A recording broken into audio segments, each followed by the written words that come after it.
faster, okay? Faster, instant gratification. So what has that done to us as a human race? What has that done to us as a human race? The value systems have most definitely changed because you don't have to do as much. We are in a microwave world where we're so used to just getting things instantly. It makes it very easy for you to take things for granted. It really does. I'm guilty of it. We're all guilty of it.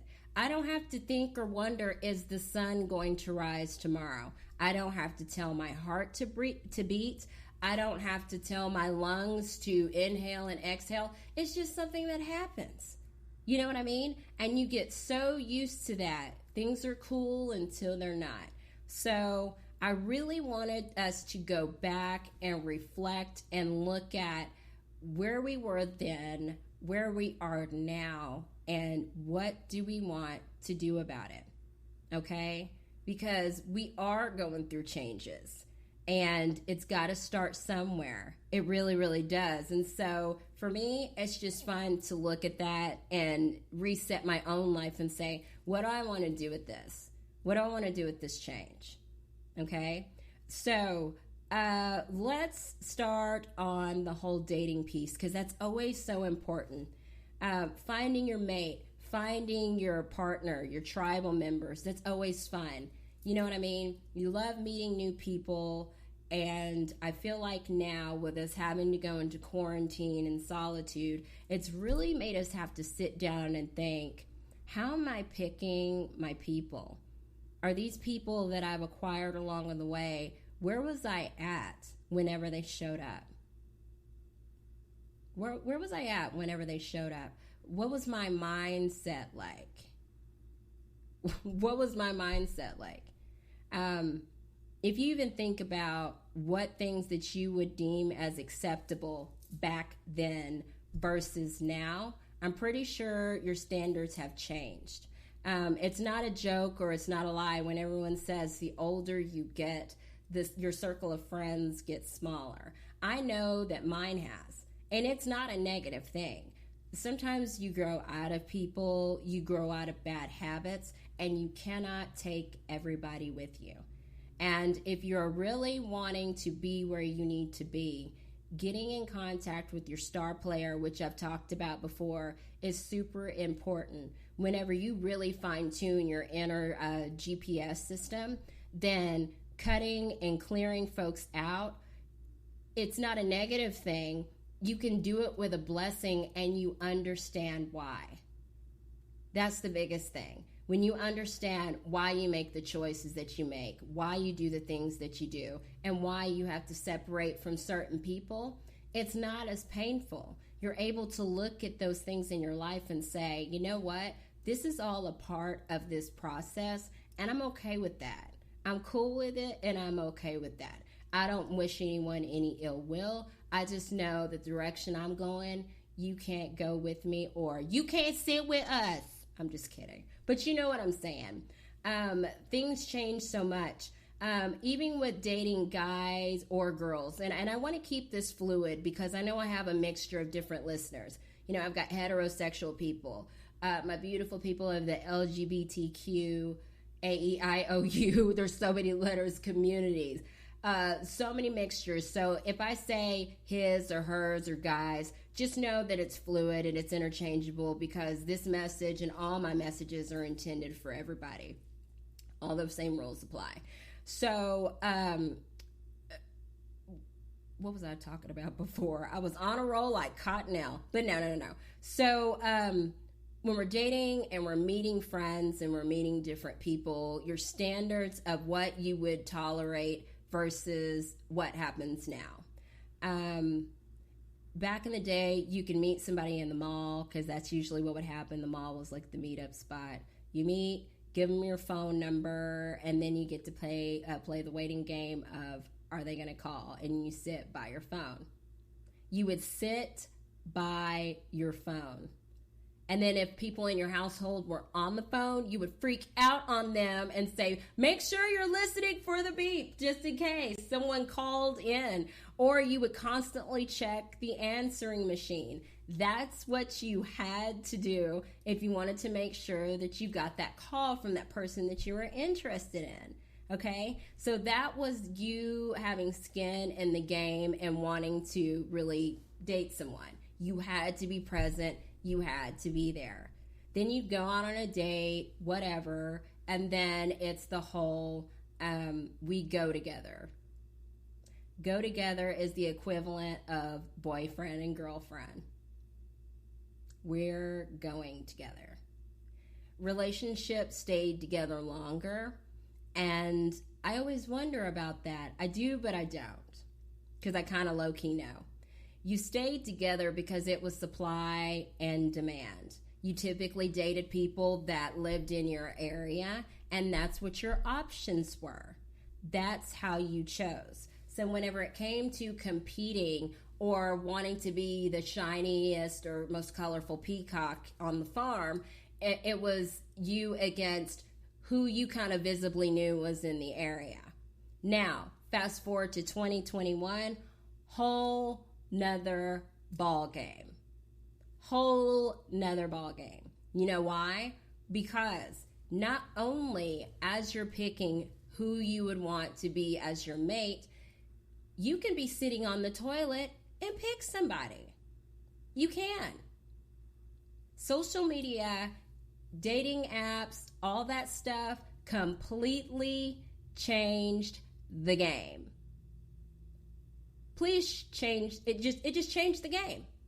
It really did, because people put less stress on themselves as far as, let me go on and see this through, because the odds of me meeting someone else may not happen. It's after a while we get comfortable.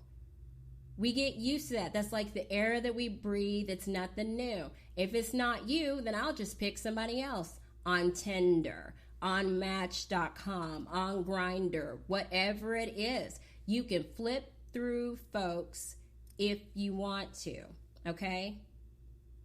And that's how they came up with the term thought, okay? So some of us used to date with intention and just decided to be like, you know what? Forget it. I'm just going to be thought to Miss Prime and just test drive everybody. Do I advise you doing that? Absolutely not. But we're going to get into that. Now, I feel like this message is for somebody who's listening right now. Somebody is listening and needs to hear this message. Again, I want you to hear me on this, because a lot of you have called me and you're like, oh, I'm going through this breakup or this or that. I'm telling you, the world is making room. Subconsciously, you have been making room for what you want. So if something has easily, it felt like they didn't care, or gosh, that was quick and abrupt, and it's been removed, I'm telling you, have faith in the process.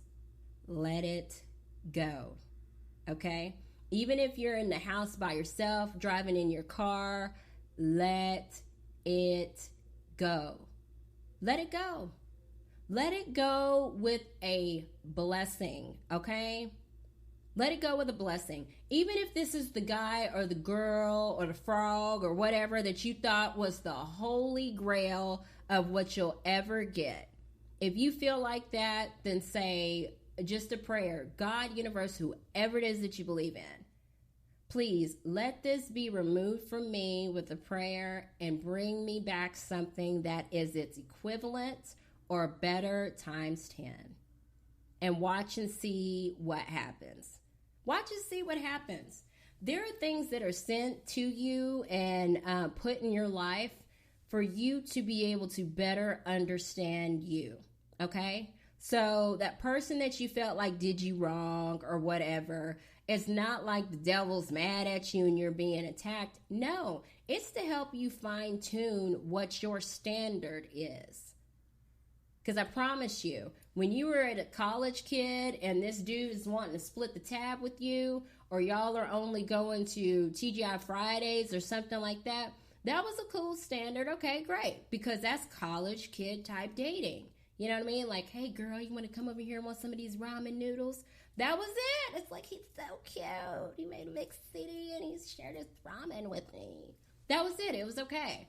Now, when you're in grown folksville, honey, no, we're not doing that. It's a different standard. You know why? Because you've evolved. Your palate has changed. Things change. We have to train ourselves to get more comfortable with things evolving, okay? And being able to calm yourself down, which is really kind of hard to do sometimes. I get it. Trust and believe. Some days you've reached your emotional quota and you're not having it. You're like, forget all that kumbaya around the campfire with a ukulele. I'm trying to turn up. I'm mad. And I get it. There's time for that too. But when you start connecting the dots and when you reflect back on things that have happened in your life, things that have changed, you start looking at it different because you're like, man, that really got my my ability to analyze things up. You know what I mean? I realized where there's certain questions that I could have asked and that are very much and well within my business, and I didn't. But I've learned from that now because I've learned to take better care of myself, and I know better. Because when we know better, we do better. So I just want you guys to think about that as things are changing, as job opportunities come and go, as you're sitting there in silence or you feel like nothing's happening. That's the worst. When you feel like you have prayed yourself to death. You can't pray no more. I can't send no more emails, text messages, nothing.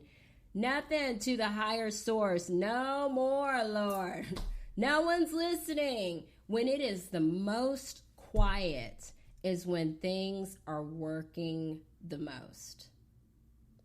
I got tired of hearing that woo-woo pie in the sky mess. It would piss me off every time somebody would say that. You know, when you least expect it, your Prince Charming's around the corner. But that, where is he? He's late. I don't like him. I already don't like him. He's taking too long. Not that he's taking too long, sis. You wouldn't have been ready for him anyway. You wouldn't have been ready for him anyway. If this year and last year hasn't taught you anything, these two are the reminder years, okay? It's the reminder years. It's to remind you of who you are, remind you of the choices that you made, remind you that you always have a choice, and keep that in mind, because we hear we have a choice, and it's like, no, sometimes I'm in certain situations. Yeah, sometimes you are in certain situations, but where the choice is yours is how you react to it. That's the rub, and that's the difference. We immediately want to kick into action and try to manipulate things, change things to be what we want because we feel like we know best. And I get it. We do. And we want what we want. But as these things come and go, ebb and flow through your life, you start realizing that, wow, that was practice ground. That was not going to be for me. And, ooh, Lord, if I would have got caught in that mess, ooh, I would have been mad. Ooh, I would have been mad. Think about that one guy that you were so crazy about in high school or whatever that is. And we all do it. Sweetie, when you go back on that good old Facebook and you see where that thing is now, you were like, man, if I would have married that trash box. I should not call people trash boxes. But you know what I mean? Depending upon what you've had to drink. I'm kidding about that too. But we've all looked back on somebody and said, ooh, Jesus, thank you. I am so glad that didn't work out. I'm so glad that didn't work out. Because there was no way that would have fit in my life in the direction that I'm going in right now. There's no way. There is no way. but that's that training ground that we're getting. I'm not playing with you guys whenever I say that Earth is a university. It really is. You are getting free